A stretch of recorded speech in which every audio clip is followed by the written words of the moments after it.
Thanks a lot.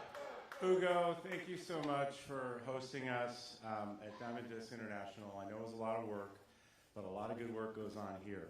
And you all know hard work here. So Ugo, thanks to you, your family, and your team for putting in the work to host us here. It's really important. I am excited to be back here in Wisconsin, right back here in Milwaukee. Thank you, Mayor. Where's the Mayor? Thank you, Mayor, for greeting me at the airport to your beautiful city. Thanks for all you do. And State Representative Haywood, you're here as well. Thank you. And all the other leaders here. I met a lot of you so far. Thanks for being here. We really, really appreciate it. I'm here to talk about Kamala's plans for an opportunity economy, but before I get to that, I want to address a couple of important things that are happening in the news right now. First, this is a difficult day with the events unfolding in the Middle East, and the Southeast is still recovering from devastation from Hurricane Helene. The Vice President just spoke about the attacks on Israel. She and the President spent most of the day in the Situation Room. They were monitoring the Iranian attacks against Israel. In her remarks, she condemned the attack unequivocally and noted that with the assistance of the United States military, Israel appears to have defeated the assault. She added that the United States will continue to work with our allies to hold Iran accountable. Meanwhile, intensive efforts to aid hurricane recovery continue. As the governors of the affected states have said, the administration is working hand in hand with them to make sure that they have all the resources that they need. Kamala was at FEMA headquarters yesterday for a briefing, and tomorrow she will head to Augusta, Georgia, and North Carolina later in the week. President Biden will be visiting North Carolina and South Carolina tomorrow as well. The President and Vice President are committed to being with these communities for the long haul, far beyond the emergency response phase. The work of rebuilding local economies will take a long time, and Kamala has made clear that she will be there for them for the long haul. So let's get to today's event. Today is the launch of Small Business for Harris Walls. And what better place to be here than a business like Diamond Discs? And I'm also just so honored to be with my friend, the Honorable Gina Raimondo. Wasn't she great? She's amazing. And just to talk about how Kamala is working to expand this opportunity economy for everyone. So I come to this as a business lawyer, but also had my own small firm for 7 or 8 years. So I know what it's like to have a small business and what it's like to represent small businesses. And as second gentleman, I have had the honor to visit small businesses all across our great country for almost 4 years now. Just last week, we were at a coffee roastery in North Carolina, and this weekend, we went to the headquarters of Columbia Sportswear in Portland. And everywhere we go, it's the same thing. People are ready for Kamala to be President of the United States. They're ready for somebody who understands them, somebody who understands the economy, somebody who actually cares about you and brings real solutions to the table. A president who represents the best of America, positive vision for the future, a vision where all of us have a place. And that's my wife, Kamala Harris.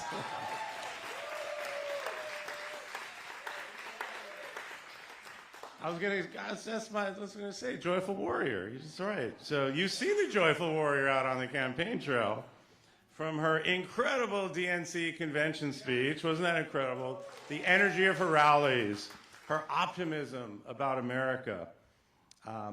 You've seen all that on full display. You've seen that joy. But you've also seen the warrior side of Kamala Harris. She is taking the fight directly to Donald Trump, right to his face. And it's no surprise he's ducking a second debate, because she kicked his ass at that first debate. Because we need a president whose toughness is actually real, not just this reality TV fake tough guy routine. Aren't we sick of that fake tough guy routine of his? Come on.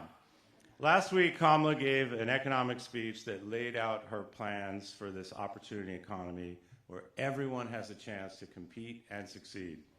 Support for small businesses is at the center of her economic vision because she knows the value of small business to the communities and the value of workers and the value of what you all bring to the table. Just meeting some of the other small business owners before this, with Ugo and your colleagues, what were we talking about? They were talking about the impact of their businesses on this community right here and trying to lift up others to get ahead as well. That's what it's all about.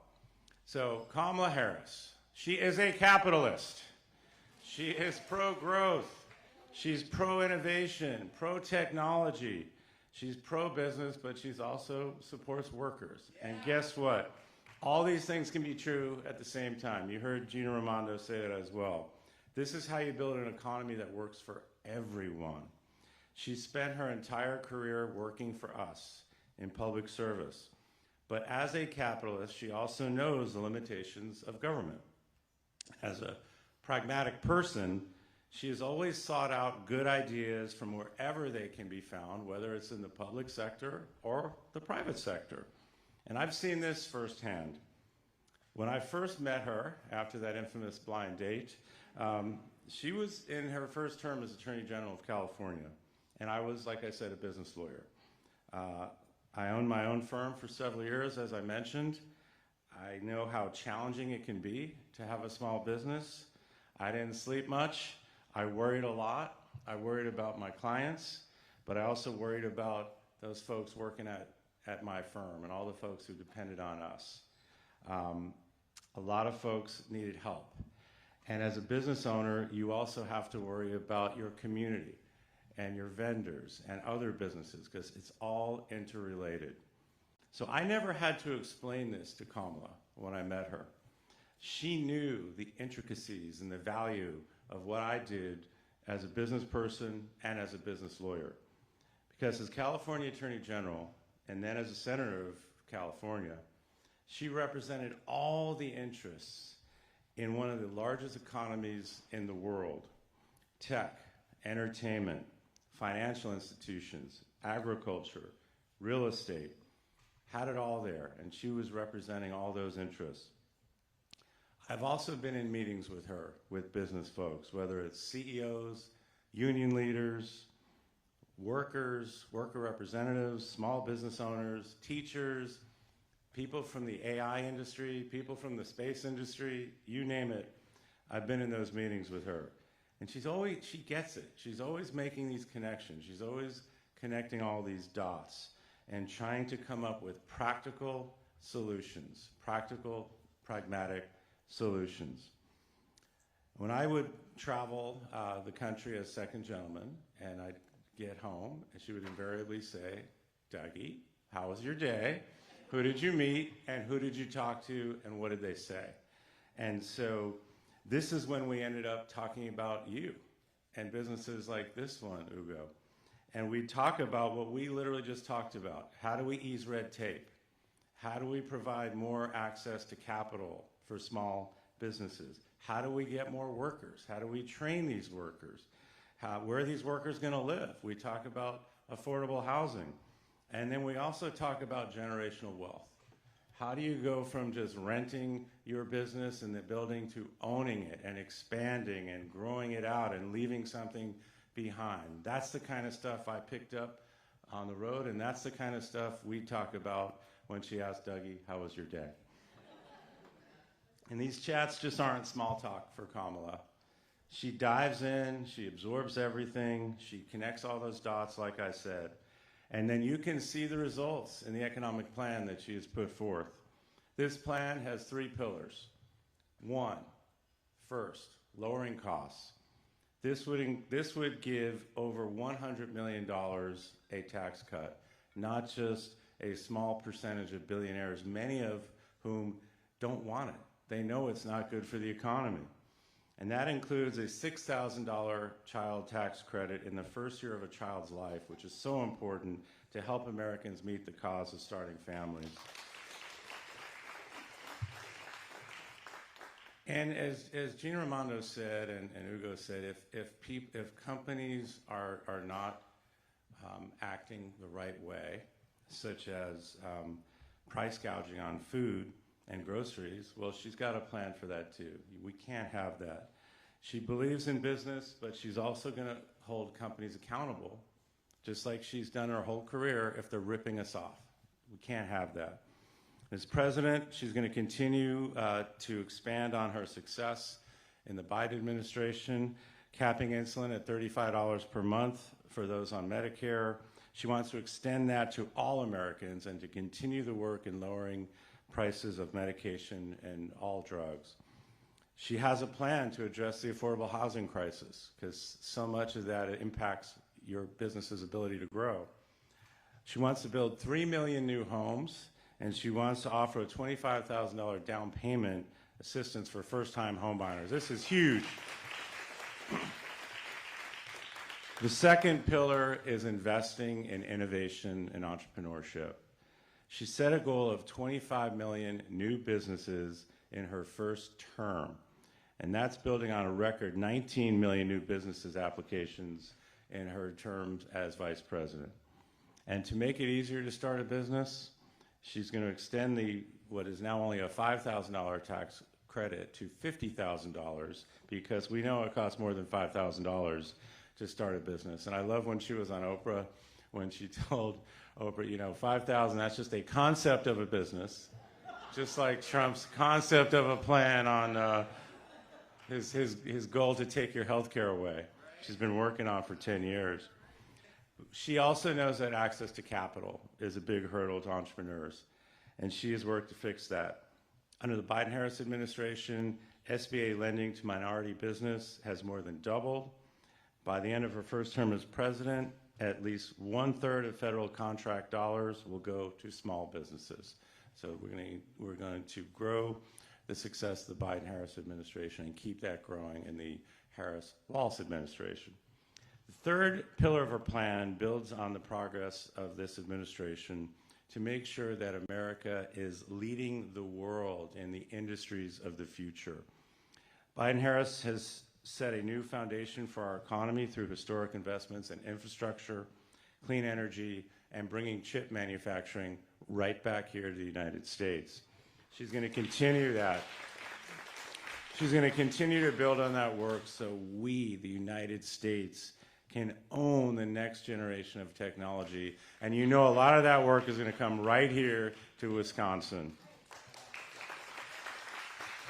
She's also led on issues like AI and space, and there's a lot on the commercial applications there. So that will continue to help grow this opportunity economy so we, the United States, with her leadership, can win the 21st century.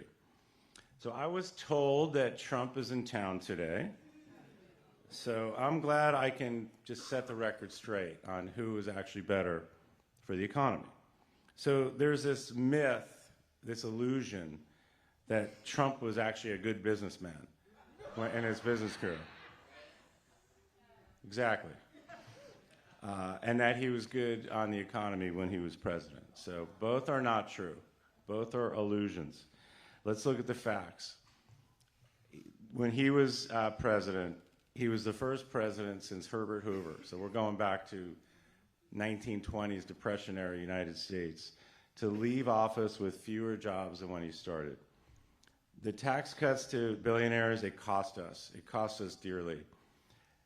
It added $8.4 trillion, that's with a T, $8.4 trillion to the national debt, which is just a burden for all of us. And according to nonpartisan experts, with what he's proposing to continue the tax cuts for those who don't need it, It would add another about $6 trillion if he got another term. Right, I see everyone looking at me. That's not good. We know he failed on the economy when he was president, but what is he even talking about, if you can make it out, if he ever comes back? He has tried to give speeches on the economy, but most of the time he's just saying horribly racist and misogynistic things, insults, and scapegoating immigrants. That's literally pretty much what he's talking about.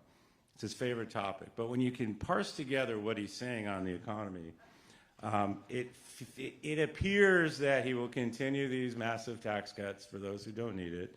And then, as Gina Raimondo said, a massive sales tax through these tariffs, which just means you're paying more needlessly for things, which would basically be about $4,000 extra per family in the entire country. Let's just call it out. It's a $4,000 Trump sales tax that nobody wants.